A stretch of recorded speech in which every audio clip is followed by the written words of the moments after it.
이 시간 말씀은 시편 22편 1절에서 6절 말씀. 시편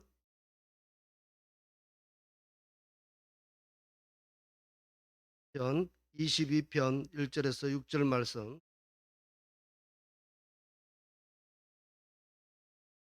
구약 817페이지 안희성요 800.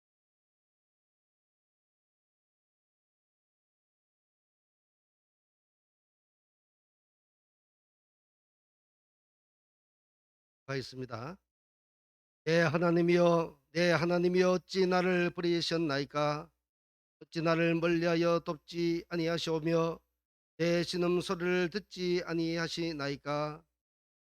내 하나님이여, 내가 낮에도 부르짖고 밤에도 잠잠하지 아니하오나 응답하지 아니하시나이다.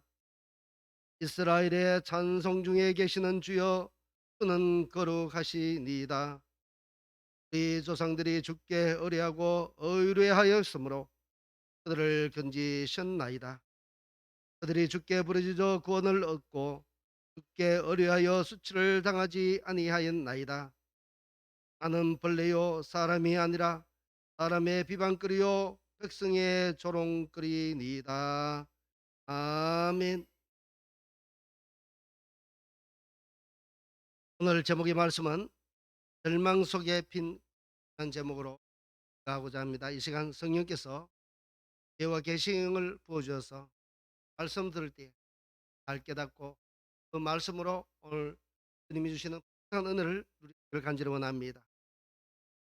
이 오늘의 본문의 20편 22편의 말씀은 다윗이 십니다. 20편은 대유명해져 마태복음 27장 46절에 보면 예수님이 십자가에 달려서 고통 가운데 아무도 도와주는 사람이 없고 이제 작명을 하실 그 시간이 다가왔을 때 바로 말씀을 그래서 십자가상에 달려서 엘리 엘리 라마 사박에 외쳤던 이 말씀을 풀이하면 그 1절의 말씀 그대로입니다. 나의 하나님 어찌하여 나를 버리셨나이까? 그 말씀 스스로 통해서 말씀이 모든 사람들도 잘 알고 있는 예수님이 지금 이 십자가에서 달려 돌아갔을 때 정말로 비참하고 참하고 참한 과정 중에 지금 이 다윗도 자신의 그 형편이 얼마나 비참하고 처절한 상황에 놓여 있는지 또 본문 2절에 보면 내 하나님이여, 내 하나님이여, 내가 낮에도 부르짖고 밤에도 잠잠하지 아니하였다고 그렇게 말씀하고 있습니다. 이 말은 무엇을 뜻하겠습니까? 즉 이 말은 다윗이 지금 하나님께 기도하고 있습니다. 하나님께 기도한 밤이 낮이나 부르짖는다고 말씀하고 있는 거죠. 이렇게 밤이나 낮이나 부르짖는 것은 무엇을 뜻하겠습니까? 바로 그만큼 자신의 상황과 모든 문제가 급박하고 비겁하고 어떤 꼭 해결해야만 하는 그 어떤 무언가가 있을 때 이렇게 부러지는 것 아니겠습니까? 이것만 봐도 다윗이 지금 얼마나 급박하고 위급한 상황인가, 또 그가 비상 상황에 처해 있는가 미루어 나갈 수 있다. 얼마나 답답하겠습니까? 기도해도 응답이 없고 하나님은 잠잠하고 얼마나 답답하겠습니까? 이처럼 사방이 꽉 막혀 답답하고 급박하고 위기의 상황에 처했을 때 어떻게 우리는 행동을 해야 되겠습니까? 그 방법은 단 하나, 전능하신 우리 하나님 아버지를 찾아야 된다는 것입니다. 예를 들어서 가족 중에 군대 갔다든지 혹은 외국에 잠깐 출장을 갔는 사람이 있다든지 아니면 결혼해서 애들 집에 아들 큰아들처럼 가버린다든지 멀리 가족이 있다면 어떻습니까? 매우 저는 멀리 떨어져 있으면 소식을 들어야 할 어떤 상황에서 소식이 잘 들리지 않을 때는 너무 그때 스스로 위로하기 위해서 하는 말이 있죠. "희소식이 희소." 말을 하 우리 집에도 두 아들이 있는데 작은 아들은 늘 하루에 한 번씩 아니면 항상 이런저런 일로 나 전화 그러다 보니 저는 그렇게 보고 싶거나 궁금한 그런 것이 없는 것이죠. 하지만 그 사모는 그렇지 않은가 봅니다. 그래서 가끔 두 자녀 가정이 어떻게 살고 있는지 한지 큰아들과 작은아들 또 두 며느리의 안에 들어가서 그들이 올려놓는 사진을 보기도 하더라고요. 제가 사모에게 늘 하는 말이 있습니다. "뭘 그래 가세요. 부소식이 희소식이란 말 모릅니까? 그냥 그것이 곧 좋은 소식입니다." 이렇게 이야기합니다. 좁혀서 지금 말씀드린 방송용 만약에 무슨 일이 생기거나 감당하지 못할 큰일이 생기면 가장 먼저 부모에게 연락을 하지 않겠습니까? 그래서 저는 "너무 궁금해 알지요." 그렇게 말을 하고 그런 것 같습니다. 저도 살다 보면 그런 근심 걱정 없을 때는 부모에게 하지 않았던 그런 생각이 나더라고요. 그러다가 어떤 긴급한 일이 생기면 부모에게 SOS를 칩니다. 부모님 집에 찾아가거나 연락을 한다는 것이죠. 저는 이전에 특히 또 사업을 하다 보니까 돈이 부족할 때가 더러더러 있었습니다. 돈이 급하게 필요할 때는 부모님을 게 되더라고요. 아마도 우리 부모님은 제가 왜 집에 왔는지, 왜 찾아왔는지 눈치로 않겠습니까? 뭔가 필요해서 생각하더란 말이에요. 그렇습니다. 자식이 살다가 가장 어려운 일이 닥치면 누구에게 가서 자기의 어려운 사정을 털어놓고 말하겠습니까? 아마도 자기가 아니 물론 난 친구에게 가서 혹은 자기 아내에게 가서 말을 할 수도 있죠. 그래도 많이 배웠거나 적게 배웠든지 간에 자기를 키워주고 또 세상 사는 인생 경험이 누구보다도 훨씬 많은 자기 부모에게 자기 부모는 어떻습니까? 상담을 하면 속이지 않습니다. 또 부모는 유불리를 떠나서 진정으로 정직하게 상담을 해 주죠. 그래서 자기 부모에게 찾아가서 자기가 하고 싶은 말을 다 털어내 놓고 솔직하게 자기의 고민거리를 이야기합니다. 그럼 부모님은 편하면 위로해 주고 그에 대한 답을 노력하겠죠.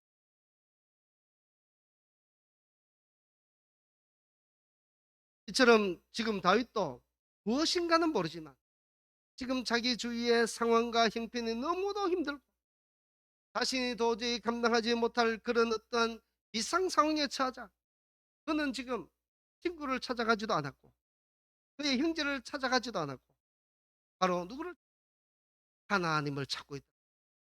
하나님을 간절히 찾고 있더라고요. 물론 육신의 아버지나 형제나 찾아가서 고민거리를 말을 할 수도 있습니다. 하지만 어떻습니까? 육신의 아버지도 마찬가지 한계가 있습니다. 또 형제도 마찬가지입니다. 세상에 누구든지 어떤 사람이든지 그들에게 가서 도움을 요청해도 한계가 있습니다. 왜 그러냐? 모두가 사람이기 때문에 또 가지고 있는 한계가 있기 때문에 전능자가 아니기 때문에 하는 것입니다. 그러므로 결국은 어떻습니까? 부모나 친구나 아니면 아내나 누구에게 가서 도움을 요청하면 그것이 조금은 도움에 될지는 모르지만 결국은 어떻습니까? 시간만 지체되고 해결할 방법은 없다. 그러므로 예수님을 믿는 우리들은 육신의 아버지가 아니라 천하 만물을 창조하신 전능하신 하나님을 찾아야 된다는 것입니다. 이사야 55장 9절에 말씀합니다. 이는 하늘이 땅보다 높음 같이 내 길은 너희보다 너희의 길보다 높으며 내 생각은 너희의 생각보다 높다고 말씀하고 있습니다. 무엇을 말하는가? 우리 하나님 앞에 가면 우리의 상상을 뛰어넘는 방법으로 우리를 도와주실 수 있다는 말씀이죠. 모든 것을 불가능해서 가능으로 바꾸실 능력의 하나님을 찾아야 된다는 말씀이죠. 우리 하나님의 능력을 한번 보시기 바랍니다. 하나님의 능력, 세상을 창조하신 하나님이십니다. 그분은 그 옛날 이스라엘 백성들이 애굽의 병사들이 출애굽했을 때에 자기들을 잡으러 왔을 때 하나님은 그 이스라엘 백성들이 그들은 소망이 없어서 완전히 맥을 놓고 있을 때에 하나님은 홍해바다에 길을 내시고 이스라엘 백성들을 모두 안전하게 건너게 하셨던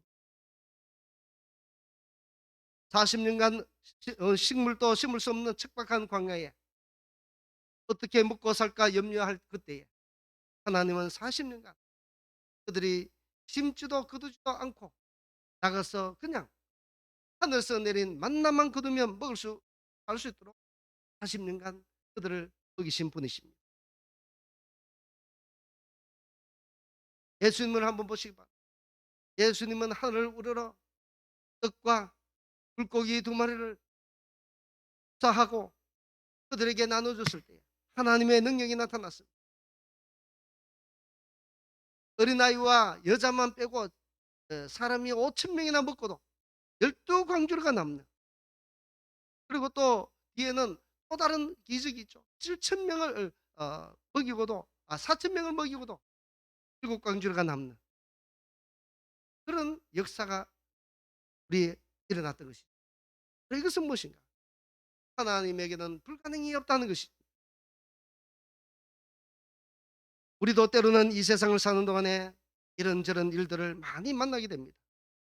어렵고 힘든 일은 없어야 하겠지만 세상은 그를 쉽게 가도록 내버려 두지 않습니다. 어인 욥도 보면 자녀들이 모두 죽고 애써 모은 모든 재산들이 다 날아갔습니다. 가축들도 한꺼번에 다 죽었고 그야말로 요즘으로 말하자면 완전 빈사 상태, 완전 파산 상태에 이르렀던 사람이 누구? 욥입니다. 마찬가지로 우리들도 욥처럼 어려운 일을 당할 수도 있고 바위처럼 지금 극심한 상황까지, 비상 상황까지 그런 상황을 만날 수도 있습니다.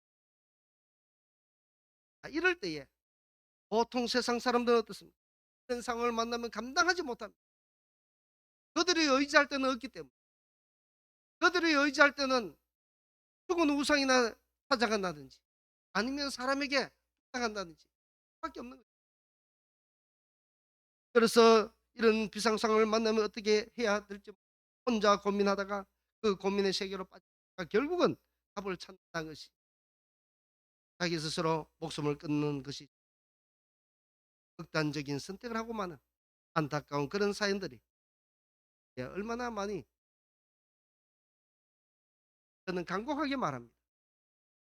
만약에 이런 비상 상황 정말로 어렵고 포기하고 싶은 그런 상황이 있을지라도 절대로 포기하지 마시기 바랍니다. 인생을 절대로 포기하지 마시기 바랍니다. 바로 그때 바로 우리는 전능하신 하나님을 붙잡아야 된다는 것입니다. 세상 사람들은 하나님을 몰라서 그런다고 그럴 수도 있다고 저도, 그러나 전능하시고 천지인 만물을 창조하신 하나님을 믿는 성도라면 절대로 극단적인 선택을 극단적인 선택을 한다는 것은 무엇을 의미하는가? 하나님이 창조주이시고 하나님이 전능하시다는 것을 잊어버렸거나 불신할 때에 그렇게 해석이 됩니다. 그러므로 절대로 아무리 어려워도 세상은 눈 뜨고 자고 일어나면 또 굴러가. 또 예전에 제 부모로부터 이야기를 많이, 그런 상황이 일어나 세상은 또 눈만 뜨면 돌아간다. 그러니까 걱정하지 말라고 그런 이야기를 합니다. 해주더라고요. 그런 것 같습니다. 오늘 곧 숨이 넘어갈 것 같은 일이 벌어지더라도 내일이 또 있어요. 그리고 우리가 하나님 앞에 매달릴 때에 우리에게는 길이 있는 것이죠. 세상 사람들은 길이 없기 때문에, 그들을 도와줄 신이 없기 때문에 그들은 스스로 목숨을 끊을지 몰라도 우리는 절대로 그렇게 했습니다. 다윗은 지금 보면 매우 극심한 상황을 맞았습니다. 그렇지만 그는 가장 지혜롭게 어떻게 하고 있는가? 그는 고민하고 또 극심한 좌절에 빠지는 것이 아니라 그는 즉각 하나님을 찾았던 것입니다. 할렐루야. 다윗은 어떠한 일이 있어도 그가 하나님 무너지는 그런 상황이 와도 하나님 앞에 먼저 무릎을 꿇고 엎드렸다. 그뿐만 아니라 지금 다윗은 어떻게 합니까? 아침 저녁으로 끝까지 하나님을 찾고 또 찾았습니다. 왜 이렇게 찾았는가 보니까 기도에 응답이 없었기 때문에 지금 또 찾고 또 찾고 또 부르짖었다는 것이 얼마나 답답했겠습니까? 그럼에도 불구하고 이 다윗은 반드시 언젠가는 하나님께서 나를 도와주실 것이라는 확실한 믿음을 가지고 간절하게 기도했다는 것입니다. 그렇습니다. 하나님을 절대적으로 신뢰하고 있다는 증거한 상황이 있습니다. 어느 만큼 그가 하나님을 신뢰하고 믿고 있는가 하니 본문에 있는 시편 22편 9절에서 10절 말씀을 한번 보면 잘 나타나 있습니다. 그는 이렇게 표현합니다. 오직 주께서 나를 모태에서 나오게 하시고 내 어머니의 젖을 먹을 때에 의지하게 하셨나이다. 내가 날 때부터 주께 맡긴 바 되었고 모태에서 나올 때부터 주는 나의 하나님이 되셨나이다 라고 고백할 정도로 하나님을 또한 신뢰하고 있다는 것입니다. 무엇인가 하면 이 말은 절대로 그가 하나님께 아부하는 말이 아닙니다.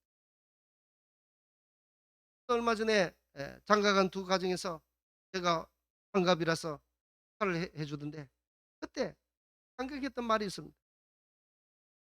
무엇인가 하니까 그동안 아버지 수고하셨어요. 이 말, 단순한 거 아닌 이 말에 저는 그 말이 얼마나 고맙게 느껴지든지 저도 모르게 눈물이 그냥 흘러내려. 말을 무슨 말을 말이 안 나오더라고. 이처럼 자녀들이 이렇게만 말해도 그렇게 좋던데. 하물며 하나님의 자식들이 자기 자신을 인정하고 우리 하나님을 전능자로 인정하고 신뢰하고 믿고 하나님 앞에 기도하는 그를 얼마나 기뻐하시겠습니까? 그래서 잠언 3장 6절에 이렇게 너는 범사의 그를 인정하라 그리하면 내 길을 지도하시라. 아멘. 하나님을 인정하고 하나님을 신뢰하고 하나님만 붙잡고 어떠한 일이 있어도 절대적으로 하나님을 의지하면 하나님이 어떻습니까? 우리의 길을 지도하신다는 것이죠. 인도하신다는 것이죠. 약속입니다. 변치 않는 약속이죠.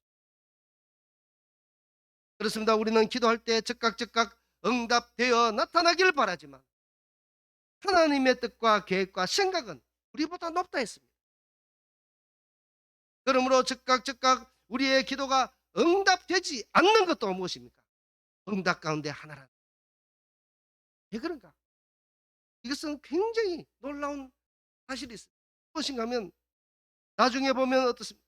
그 즉시 응답되지 않은 것도 그것이 합하여 선을 이루고 나서 나중에 보니까 이루어진 것 보니까 그때 바로 들어주시지 않은 것도 하나님의 무한한 계획 속에 있었고 결국은 그것을 인정하고 하나님께서 합력하여 선을 이루는 그 능력을 보기 때문에 그것이 즉각 응답해 주시지 않은 것도 응답의 응답이라는 것입니다.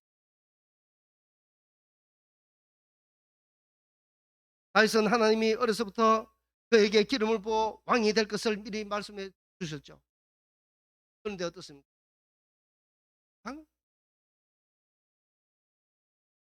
그의 나이가 30세 되도록 하나님이 왕으로 세워주시지 않았더란 것입니다. 그것뿐만 아니죠. 그가 왕이 되기까지 10년 넘는 그 세월을 얼마나 풍파를 많이 겪었는지. 그는 모함도 받았고 또 사울에게 잡혀서 죽을 뻔한 적도 있었고 또 블레셋에 가서는 미친 채 하면서 그가 살 길을 찾아서 나와야 될 정도로 급박한 상황도 받았고 또 한 번은 자기의 처자들과 자기와 함께 있는 모든 사람들의 처자들이 다 포로로 잡혀갔던 이런 말할 수 없는 그때에 그는 돌에 맞아서 그가 죽을 뻔도 했습니다. 자기 동료들에게 그와 같은 말할 수 없는 풍파를 겪는 동안에 그는 어떻게 했습니까? 그 돌에 맞아 죽을 그 순간에 그는 누구를 찾았냐면 하나님, 내 저 처자를 다 잡아갔는데 어떻게 하면 됩니까? 어떻게 지금 따라가면 잡을 수 있겠습니까? 그때 하나님은 따라가라고 이야기. 하나님의 말씀대로 따라갔더니 책임을 지시고 하나님이 그 모든 처자들을 다 다시 포로에서 풀려나게 하고 데리고 올 수 있었다. 이처럼 이 다윗은 수많은 풍파를 겪는 동안에 얼마나 하나님을 붙잡고 기도하며 눈물을 흘린지 하다못해 그만하면 이런 이야기도 할 법하죠. 아니 하나님, 제가 왕이 되도록 벌써부터 말씀해 놓고 왜 이렇게 왕을 세워주지 않느냐고 이렇게 하소연도 할 수 있게 그럼에도 불구하고 그는 또 하나님이 빨리 세워주지 않는 것에 대해서 원망하거나 하나님께 하나님을 무시한 적이 없다는 것이죠. 그렇게 이 다윗이 인내하고 보니까 어떻습니까? 하나님은 하나님의 계획을 바로 그 과정도 힘든 과정도 괴로운 과정도 왕이 되어서 훌륭한 왕으로 다스리고 또 쳐나갈 수 있는 그리고 또 주위에 수많은 사람들이 자기를 따르는 엄청난 군사들을 또 힘이 센 장수를 만날 수 있는 기회가 언제 있었느냐. 바로 그가 도망 다닐 때에 이런 일들이 있었다는 거예요. 그러면 무엇입니까? 바로 그 과정 하나님께서 적각 왕으로 세워주지 않은 것도 바로 그 과정이 하나님의 인도하심 가운데 있었다는 것이죠. 단 하나 무엇인가? 다윗의 생명만큼은 지키면서 그를 보호해 주셨던 것입니다. 결국은 어떻습니까? 절망 속의 빈꽃처럼 그가 이스라엘을 통일시킨 상위대한 왕으로 지금도 이 이스라엘 백성들에게 각인되고 있습니다. 그래서 지금 이스라엘 국기도 뜻을 별이 있는데 다윗의 별이라 상위대한 왕인지 모르. 사랑하는 우리 성도들도 다윗처럼 어떠한 상황에 처해 있을까? 또 비상 상황을 만날지라 당황하지 마시고 놀라지 마시고 말씀이 육신이 되어 이 땅에 오셨고 천하 만물을 창조하셨고 우리 죄를 사해 주신 예수 그리스도 안에서 하나님을 절대적으로 믿고 신뢰하시기 바랍니다. 절대적으로 하나님을 의지하시기 바랍니다.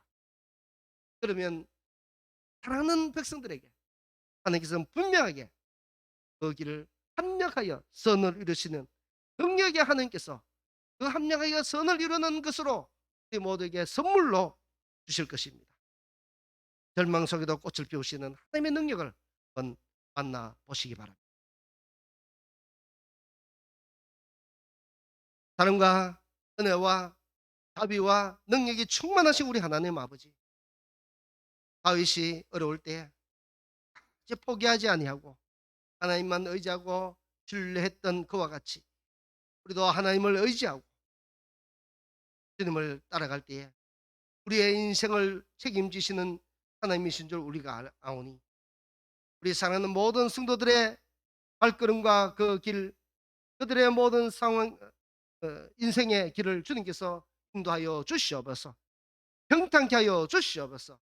합력하여 선을 이루는 하나님의 능력을 우리 모든 성도들이 다 보게 하여 주시옵소서. 모든 것 감사드리며 살아계신 우리 주 예수 그리스도의 이름으로 감사 기도드립나이다. 아멘.